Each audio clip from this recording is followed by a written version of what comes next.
Will I be inconvenienced? Maybe they were on their way to church to tell people how to help other people.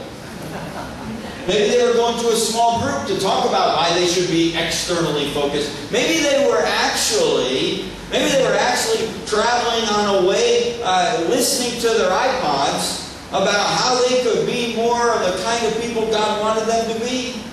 And they couldn't disrupt that. You know, sometimes we get so busy about what we're doing inside our walls, taking care of each other, that we miss out on some of the needs that are going on just right outside our doorstep. Now, what was the question the Samaritan was asking? I remember Samaritan. Jesus kind of does this little ironic turn of the knife for them when he says, the Samaritan, they hated Samaritan. Jews and Samaritans hated each other. If a Samaritan walked by you and your shadow spilled over and you were a Jewish man, if their shadow hit you, you were supposed to go to the priest and tell him how you were unclean and go through a cleansing process. They despised each other. And so Jesus, to this Jewish audience, makes the Samaritan the hero. He kind of has a way of messing us up, doesn't he? He messes with us. And the Samaritan asked a different question. You know the question he was asking? What's going to happen to this guy if I don't stop him? And that question has a whole lot of different implications for us, doesn't it? There's a lot of different things that are going to happen as a result. What's going to happen to this man if I stopped up? Here was a guy laying on the road, half dead, naked and bleeding, and this guy did. And here's a couple of things the Samaritan did. First thing he did was he actually saw the guy. He actually saw him. Saw him laying there on the road, half dead, naked and bleeding. Do you know how many times that I've seen right through people? Didn't see them. Maybe because they were different from me, socially, economically, racially. I just didn't even see them. I ignored them. Or how maybe I looked at them and didn't see how they would have any value for me. Or maybe I saw them as a problem or something I didn't want to be involved in. Most of the time, I just don't even see the needs. What would happen is, in the next few days, as you went home and went to work and you traveled, what if you just opened your eyes a little bit to your neighbors, to your neighborhood? I think we'd be stunned at what we say. I know our church has been. For a long time, our church was about doing church. And then we decided to try to quit doing church and coming to church and trying to be the church. And I've been overwhelmed by how many needs we've seen in our community. Single moms, people with it isn't always just someone laying on the road, run over by a car. Sometimes it's my neighbor, grouchy neighbor next to me that I don't like very well. He got his hands dirty. The scripture says that he bent down and he bandaged him. He poured oil and wine on him. Now, I'm kind of a bit of a germaphobe, so I don't really like, I get trapped in bathrooms sometimes if I have to pull a handle to come out. And, I don't. And so if I had to get messy like that, if I had to do resuscitation for somebody like that, instead of doing mouth-to-mouth resuscitation, I would just, I don't want to get that close. But look what this guy did. He got his hands dirty. And if you and I are going to love our neighbors, we're going to have to get our hands dirty. I know we're going to have to, it's going to be messy sometimes. Here's how it's messed up our church. We get folks in our church now who aren't like us. They come a lot of needs and a lot of stuff, and because our church has gotten involved in their lives, it's been a messy business. And I would love to say to you, every time we help somebody out, it's just they're always so grateful and it works out very well. We helped out one guy and he didn't think we helped enough and he tried to burn our church down. So it's kind of a messy business, isn't it? But if you read what Jesus did, there's some risk involved because it is kind of a messy business, this grace thing. Look at the third thing this guy did. He was inconvenienced. The Bible tells us that this guy got down off his donkey and he put this man on his donkey. So now he was walking and the guy was riding. I bet that morning when he got up, he didn't say to his wife, honey, I've got to go to Jericho. I'm working on a business deal. I'm going to be there for a couple of days. And I want you to pray for me. I want you to pray that I find somebody laying on the road, half dead, naked, and bleeding. I bet he didn't say that to her. I bet behind his donkey wasn't a little trailer that said the half dead, naked, bleeding ministries, we're here to help you. I'll bet he was doing just what you and I are doing. We're on our way to work, we're on our way to business, we're on our way to our lives. We're doing what we're doing, and now there's a need. And I'm confronted with whether or not I'm going to be a good neighbor. Because it is never about my schedule. It is never convenient for me. The fourth thing this guy did was he befriended this guy.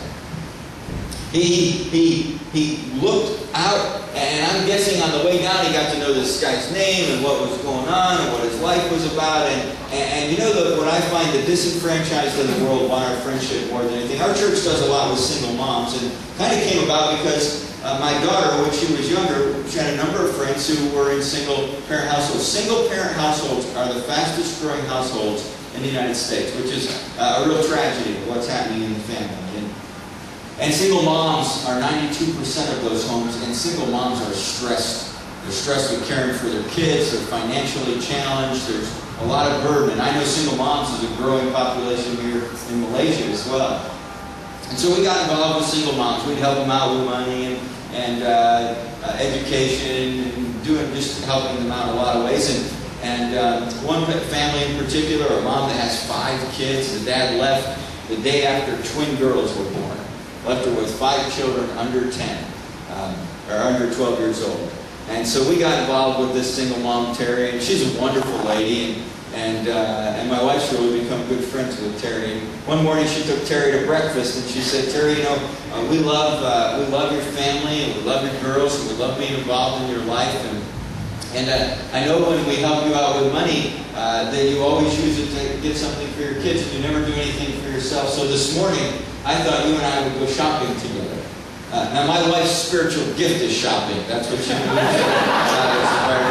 In fact, just this last Christmas, she was at the counter and she had her wallet out and all her credit cards, and some guy came and stole all her credit cards. That was in December. I haven't turned them in yet, though, because the guy that stole them is using them less than she was. So I figure I'm way ahead. And so she takes Terry shopping that day, and they come back to the car after shopping, and Terry says to Diane, you know, you do so much for me, and I love that. I appreciate that. Thank you.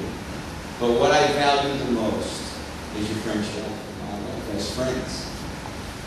I think sometimes you and I ought to look for somebody who is less than in our eyes somehow, however we see them, and maybe love them as more than, to befriend them. There's a guy in our church right now, his name is Paul. Paul was homeless 3 years ago. He's a tough guy. He's an alcoholic, has trouble keeping a job. He's lived on the streets for years. And some folks in our church got to know Paul, and we've helped him out. Paul lives now in a small trailer behind our church. We give him some work sometimes. It doesn't always work out. I found him 2 jobs, and he's got an anger issue, and he got mad at the owner and walked out on the second day of one. He's a hard guy. He's had a hard life. But Paul's been coming to church recently in the last year, and God's grace has been touching his life. And the other day I was going out to my car. I was ready to head home. It was late at night. Paul lives now at our church, on our church campus, and so he saw me and he came out to my car, and we were talking for a while in the parking lot. And here's what he said: I never knew I could be loved. I never knew people could love me. And there's been some people in our church who've come around to him, cared for him, and are being good neighbors to him. What was the last thing this guy did? Do you remember the last thing the Samaritan did for the guy that was hurt? Anybody remember? He gave money. He said, the innkeeper, here's some money, and when I come back through, if he needs any more, I'll take care of it. You know one of the first things I often do is give money. Do you know why? It's not just because there's a need. That would be important. It's because then I don't feel so bad. If I give some money, if I write a check, I did my part. I don't have to get my hands dirty that way. I don't have to get involved. Now, I think those organizations need money. Like you, our church has been helping out in Japan, and we have a team of people that are headed over there, and giving money to those are important things to do. That's a good thing to do.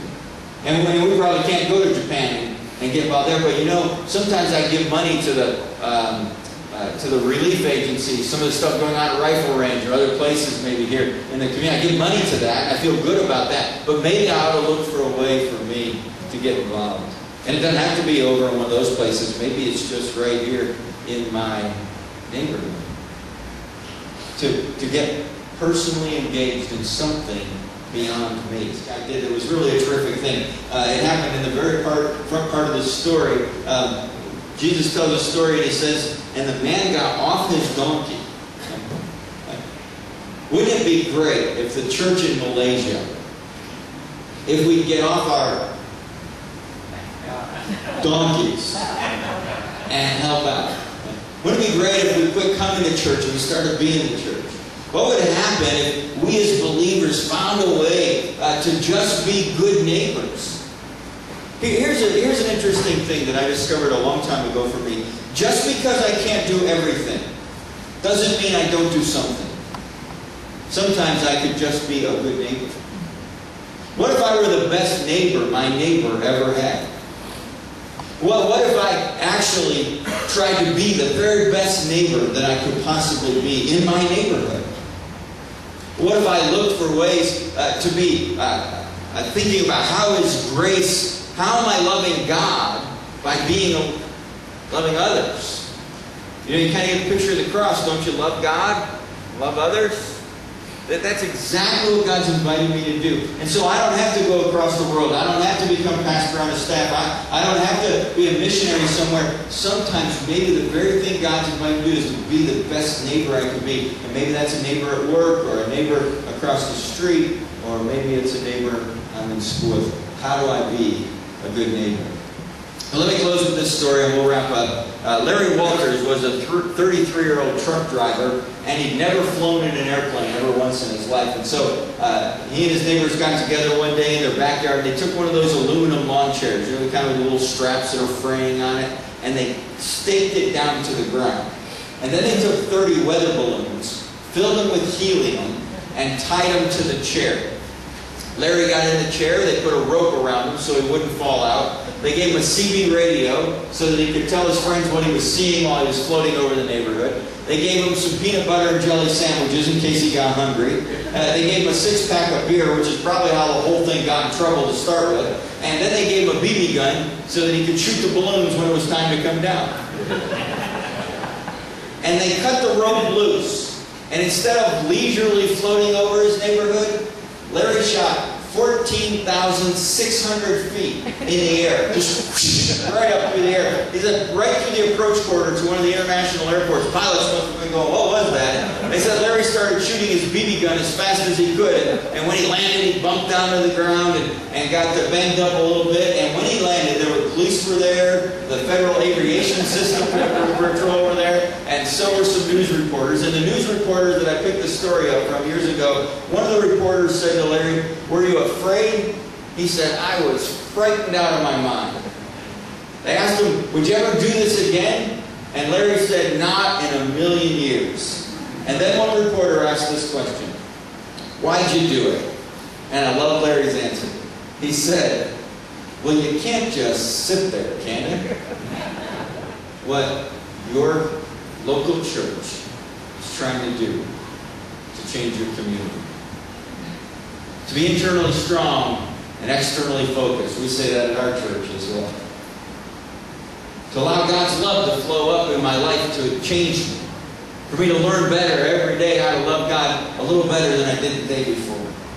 With all my heart, soul, mind, and strength. So that I can love my neighbor. So that I can get engaged.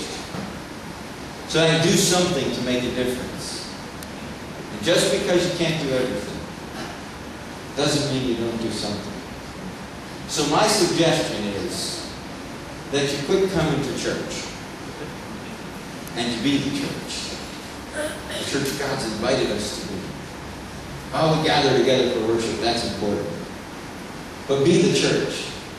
Because you can't just sit there. Can you?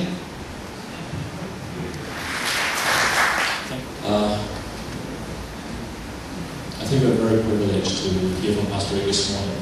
As he said, as Pixie has said, he's the writer, co-writer, co-author of that series of books called The Externally Focused Church, Externally Focused Life, Externally Focused Quest. And I think some of you have read. But more importantly, he's not just a writer of the books, he walks his talk. He's been leading his church in Colorado for the last 20 years, and in his last 20 years he's moved the church out into the community. And talking to Pastor Rick, you get inspired by the stories he can tell you about how God has helped him to move into a community, to make a church, to help the church to be church. As I said, not just for us to come to church, but to be church. So for those of you who are going to take him very literally at his word, and you're not going to come to church anymore next week, we're going to have to set up a way in which you can still send a tithe and offering. No, I hope you understand what he's saying. It's not so much about how we don't meet anymore here. But if all we do is meet here and sit here and not really take this to heart, as the Father sent me, even so I sent you, then we've missed the whole point about being church. Just recently I was at a lunch table, and we were sitting together for lunch, and next to me was this pastor who I heard about, never met him on a personal basis. But I heard about him, and he is a pastor of one of the biggest churches in Penang. And he's been in ministry for some 20, 30 years. And when I sat next to him, you guys know me. I've been in ministry for a year and a half. And you were good enough to take me in when I came over a year and a half without any experience in ministry. And I was sitting next to this pastor who's been a minister for some 30 years, and he ministers to one of the biggest churches in Penang. But as we were sitting and talking, he said this to me. He said, sometimes I wonder what Christianity really is to my members. Because it appears that for many of my members, Christianity is just an insurance to go to heaven and to escape hell. And that's all it is. Do you know what he's saying? I must say I was very struck by that, because here I was sitting next to him who's been in ministry for 30 years. He's been ministering to thousands of people through this church, one of the biggest churches.